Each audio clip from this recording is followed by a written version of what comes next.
Үй. Нөгөө хүн юм шүү. Үй, сургуулиар дөрөв чиний нэр. Надад юм яриад байгаа юм шүү. Эцэтгүүн бахта тэр одоо. Тийм баахан бандертай нэг яваад байсан. Ямар амир юм бэ? Яна. Үй. Дуурай чи. Энд бүр хилэн хүрч алдахгүй юм шүү. Тагөр одоо болоош нэг яах гэж ингэж дээ.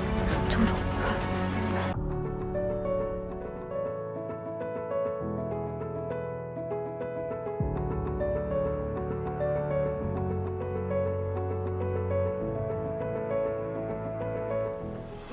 Найзуудаа ямар ч үед бидэнд тусалдаг хүмүүс бидний эргэн тойронд байдаг. Мөн сургуулийн нийгмийн ажилтан, хувь сахиулах байгууллагын ах эгч нар нь бидэнд ямар ч үед зөвлөгөө, зөвлөмж өгдөг юм шүү. Найз бай, өөршгөө хүндлээ.